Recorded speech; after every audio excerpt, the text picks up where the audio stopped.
ಎಲ್ಲರಿಗೂ ನಮಸ್ಕಾರ ಸ್ನೇಹಿತರೆ. ವರ್ಷದ ಕೊನೆಯ ಎಳ್ಳು ಅಮಾವಾಸ್ಯೆ 2025 ಡಿಸೆಂಬರ್ 19ರಂದು ಬಂದಿದೆ. ಒಂದೇ ರಾಶಿಯಲ್ಲಿ ಸೂರ್ಯ, ಚಂದ್ರ, ಬುಧ ಮತ್ತು ಶುಕ್ರನ ಸಂಯೋಜನೆಯಾಗುತ್ತದೆ. ಈ ಸಂಯೋಗದಲ್ಲಿ ಬುಧಾದಿತ್ಯ ಮತ್ತು ಲಕ್ಷ್ಮೀನಾರಾಯಣ ಯೋಗವು ಸೇರಿರುತ್ತದೆ. ಅಂತಹ ಪರಿಸ್ಥಿತಿಯಲ್ಲಿ ಈ ಬಾರಿ 8 ರಾಶಿಚಕ್ರ ಚಿಹ್ನೆಗಳಿಗೆ ತುಂಬಾ ಮಂಗಳಕರವಾಗಿರುತ್ತದೆ.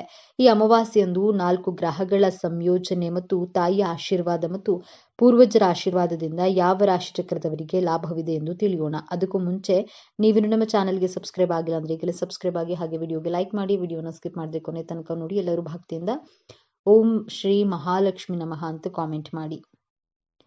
ಮೇಷರಾಶಿ. ಅಮಾವಾಸ್ಯೆಯಂದು ಪೂರ್ವಜರ ಆಶೀರ್ವಾದ ಪ್ರಭಾವದಿಂದ ಮೇಷರಾಶಿಯ ಜನರು ಈ ಬಾರಿ ಬಹಳಷ್ಟು ಪ್ರಯೋಜನಗಳನ್ನು ಪಡೆಯಲಿದ್ದಾರೆ. ಈ ಬಾರಿ ಮಹಾಲಯದಲ್ಲಿ 4 ಶುಭ ಗ್ರಹಗಳು ಕಾಕತಾಳೀಯವಾಗಿದ್ದು, ಈ ಯೋಗವು ನಿಮ್ಮ ವಿರೋಧಿಗಳ ಮೇಲೆ, ನಿಮ್ಮ ಶತ್ರುಗಳ ಮೇಲೆ ಜಯವನ್ನ ನೀಡುತ್ತದೆ. ವೃತ್ತಿ ಮತ್ತು ವ್ಯವಹಾರದಲ್ಲಿ ಯಾವುದೇ ಸವಾಲುಗಳು ಬರುತ್ತಿದ್ರೂ ನೀವು ಅವುಗಳನ್ನ ಜಯಿಸಿ ಯಶಸ್ಸಿನ ಉತ್ತುಂಗವನ್ನ ತಲುಪುತ್ತೀರಿ. ಉದ್ಯೋಗವನ್ನ ಬದಲಾಯಿಸುವ ಯೋಚನೆ ಮಾಡ್ತಿರುವವರು ಉತ್ತಮ ಕೊಡುಗೆಯನ್ನ ಪಡೆಯಬಹುದು. ಅನಾರೋಗ್ಯ ಪೀಡಿತರ ಆರೋಗ್ಯ ಸುಧಾರಿಸಲಿದೆ. ಈ ರಾಶಿ ಚಕ್ರದ ವಿದ್ಯಾರ್ಥಿಗಳು ಸ್ಪರ್ಧಾತ್ಮಕ ಪರೀಕ್ಷೆಗಳಲ್ಲಿ ಯಶಸ್ಸನ್ನ ಪಡೆಯಬಹುದು. ನಿಮ್ಮ ಪ್ರಯತ್ನಗಳನ್ನ ಇಟ್ಕೊಳ್ಳಿ. ಪ್ರೇಮ ಜೀವನದ ವಿಚಾರದಲ್ಲಿ ಸಂಯಮದಿಂದ ಪ್ರಾಯೋಗಿಕವಾಗಿ ಕೆಲಸ ಮಾಡಬೇಕು. ಇಲ್ಲದಿದ್ರೆ ಪ್ರೀತಿಯಿಂದ ಒತ್ತಡ ಸಿಲುಕುವಿರಿ. ಜೀವನ ಸಂಗಾತಿಯ ಹುಡುಕಾಟದಲ್ಲಿರುವವರು ಅವರ ಹುಡುಕಾಟವನ್ನ ಈ ವರ್ಷ ತಾಯಿಯಿಂದ ಪೂರ್ಣಗೊಳಿಸಬಹುದು. ಹೊಸ ಸವಾಲಿನ ಕೆಲಸಗಳನ್ನ ನಿರ್ವಹಿಸಲು ಸಿದ್ಧರಾಗಿರಿ. ಇಂದು ಕುಟುಂಬದ ಜವಾಬ್ದಾರಿಗಳನ್ನ ಹೆಚ್ಚಾಗಲಿವೆ. ಆಸ್ತಿಗೆ ಸಂಬಂಧಿಸಿದ ನಿರ್ಧಾರಗಳಿಗೆ ಇಂದು ಉತ್ತಮ ದಿನವಾಗಿದೆ. ಕೆಲವರು ಸಾಮಾಜಿಕ ಕಾರ್ಯಕ್ರಮಗಳಲ್ಲಿ ಉತ್ಸಾಹದಿಂದ ಪಾಲ್ಗೊಳ್ಳುವರು. ಪ್ರೇಮ ಸಂಬಂಧಗಳಲ್ಲಿ ಮಧುರತೆ ಇರುತ್ತದೆ. ಪ್ರೀತಿಯ ಜೀವನದ ಆಹ್ಲಾದಕರ ಕ್ಷಣಗಳನ್ನು ಆನಂದಿಸುವಿರಿ. ಇಂದು ನಿಮ್ಮ ಆರೋಗ್ಯದ ಬಗ್ಗೆ ನಿರ್ಲಕ್ಷ್ಯವನ್ನು ವಹಿಸಬೇಡಿ. ಪ್ರತಿದಿನ ಯೋಗ ಮತ್ತು ಧ್ಯಾನವನ್ನ ಮಾಡಿ. ವೃಷಭ ರಾಶಿ. ಈ ಅಮಾವಾಸ್ಯ ದಿನದಂದು ಗ್ರಹಗಳ ರಾಜಾರಾಣಿ ರಾಜಕುಮಾರರೊಡನೆ ಶುಕ್ರನ ಸಂಯೋಗವು ವೃಷಭ ರಾಶಿಯವರಿಗೆ ಸಂತೋಷದ ಅವಕಾಶವನ್ನ ತಂದಿದೆ. ಈ ರಾಶಿಯವರಿಗೆ ಆತ್ಮವಿಶ್ವಾಸ ಹೆಚ್ಚಾಗುತ್ತೆ. ಸಾಮಾಜಿಕ ಮಟ್ಟದಲ್ಲಿ ನಿಮ್ಮ ಭಾವನೆಗಳನ್ನ ನೀವು ಅತ್ಯುತ್ತಮ ರೀತಿಯಲ್ಲಿ ವ್ಯಕ್ತಪಡಿಸಬಹುದು. ಅದು ನಿಮಗೆ ಸಾಮಾಜಿಕ ಮಟ್ಟದಲ್ಲಿ ಖ್ಯಾತಿಯನ್ನ ತರುತ್ತೆ. ಪ್ರೇಮ ಸಂಬಂಧದಲ್ಲಿರುವವರು ಈ ರಾಶಿಯವರಿಗೆ ಸಮಯ ಕೂಡ ಉತ್ತಮವಾಗಿರುತ್ತೆ. ಪ್ರೇಮ ಜೀವನದಲ್ಲಿ ಸಾಮರಸ್ಯವು ಕಂಡುಬರುತ್ತೆ. ಕೆಲವರು ಹೊಸ ಪ್ರೇಮ ಸಂಬಂಧವನ್ನ ಪ್ರಾರಂಭಿಸಬಹುದು. ಈ ರಾಶಿಯ ಕೆಲವರಿಗೆ ಮಕ್ಕಳ ಕಡೆಯಿಂದ ಸಂತಸ ಸಿಗಲಿದೆ. ಮಕ್ಕಳ ಮದುವೆಗೆ ಆಲೋಚಿಸುತ್ತಿರುವವರಿಗೆ ಪ್ರಯತ್ನ ಸಫಲವಾಗಲಿದೆ. ಕಲಾಲೋಕದೊಂದಿಗೆ ಸಂಬಂಧ ಹೊಂದಿರುವವರಿಗೆ ಅವರ ಕಲೆಯಿಂದ ಲಾಭ ಮತ್ತು ಗೌರವ ಸಿಗುತ್ತೆ. ಫ್ಯಾಷನ್, ಕಲೆ, ಆಭರಣ, ಬಟ್ಟೆ ವ್ಯಾಪಾರ ಮಾಡುವ ಈ ರಾಶಿಯವರಿಗೆ ಗಳಿಕೆ ಹೆಚ್ಚುತ್ತದೆ. ಸಿಂಹರಾಶಿ. ಈ ಅಮಾವಾಸ್ಯೆಯಂದು ಕನ್ಯಾ ರಾಶಿಯಲ್ಲಿ 4 ಗ್ರಹಗಳ ಸಂಯೋಜನೆಯು ಸಿಂಹರಾಶಿಯವರಿಗೆ ತುಂಬಾ ಮಂಗಳಕರವಾಗಿರುತ್ತೆ. ಪೋಷಕರ ಬಲದೊಂದಿಗೆ ನಿಮ್ಮ ಜೀವನದಲ್ಲಿ ಅನೇಕ ಸಮಸ್ಯೆಗಳು ಹೊರಬರುತ್ತವೆ. ನಿಮ್ಮ ಪೂರ್ವಜರ ಆಸ್ತಿಯು ಹೆಚ್ಚಾಗುತ್ತೆ. ವಾಹನ ಖರೀದಿಸಲು ಅಥವಾ ಭೂಮಿ, ಮನೆ ಖರೀದಿಸಲು ಪ್ರಯತ್ನಿಸುತ್ತಿರುವವರು ಈ ದಿನ ತಮ್ಮ ಪ್ರಯತ್ನದಲ್ಲಿ ಯಶಸ್ಸನ್ನ ಪಡೆಯಬಹುದು. ನಿಮ್ಮ ರಾಶಿಯಿಂದ 2ನೇ ಮನೆಯಲ್ಲಿ ಕುಳಿತಿರುವ ಶುಕ್ರ, ಚಂದ್ರ, ಬುಧ ಮತ್ತು ಸೂರ್ಯನು ಮಾತಿನ ಪ್ರಭಾವವನ್ನು ಹೆಚ್ಚಿಸುತ್ತಾರೆ. ಮಾತನಾಡುವ ಕಲೆಯಿಂದ ನೀವು ಜನರ ಹೃದಯದಲ್ಲಿ ನಿಮ್ಮ ಸ್ಥಾನವನ್ನ ಗಳಿಸಬಹುದು. ಅವರ ಮಾತುಗಳಿಂದ ಈ ರಾಶಿಚಕ್ರದ ಜನರ ವಿರುದ್ಧ ಲಿಂಗದ ಜನರು ಆಕರ್ಷಿಸಲು ಸಾಧ್ಯವಾಗುತ್ತದೆ. ಇದು ಕೆಲವು ಜನರ ಪ್ರೇಮ ಸಂಬಂಧವನ್ನ ಪ್ರಾರಂಭಿಸಬಹುದು. ಕಚೇರಿಯಲ್ಲಿ ನಿಮ್ಮ ಪ್ರಭಾವ ಹೆಚ್ಚಾಗುತ್ತೆ. ನೆರೆಹೊರೆಯವರೊಂದಿಗೆ ಸಾಮರಸ್ಯದಿಂದ ಉಳಿಯಲು ಸಲಹೆ ನೀಡಲಾಗುತ್ತೆ. ಉದ್ವೇಗವನ್ನ ಹೆಚ್ಚಿಸುವ ಸಾಧ್ಯತೆ ಇದೆ. ಧನುರಾಶಿ.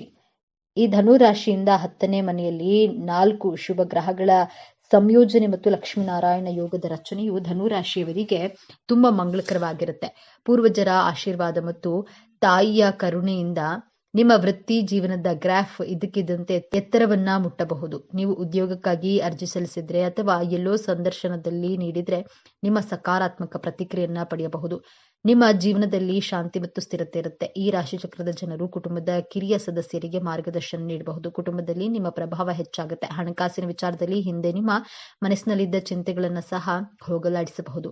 4 ಗ್ರಹಗಳ ಉಪಸ್ಥಿತಿಯು ನಿಮ್ಮ ಆಧ್ಯಾತ್ಮಿಕ ಬೆಳವಣಿಗೆಗೆ ಸಹಾಯಕವಾಗಿದೆ ಎಂದು ಸಾಬೀತುಪಡಿಸುತ್ತದೆ. ಆಧ್ಯಾತ್ಮಿಕತೆಯ ಹಾದಿಯಲ್ಲಿರುವ ಜನರು ಹೊಸ ಅನುಭವ ಮತ್ತು ಜ್ಞಾನವನ್ನ ಪಡೆಯಬಹುದು. ಮೀನರಾಶಿ. ಮೀನರಾಶಿಯವರ ಅಮಾವಾಸ್ಯೆಯಂದು 4 ಗ್ರಹಗಳ ಸಂಯೋಗವಾಗುವುದು ಶುಭ. ಮೀನರಾಶಿಯ ಜನರ ವೈವಾಹಿಕ ಜೀವನದಲ್ಲಿ ಉತ್ತಮ ಬದಲಾವಣೆಗಳನ್ನು ಕಾಣಬಹುದು.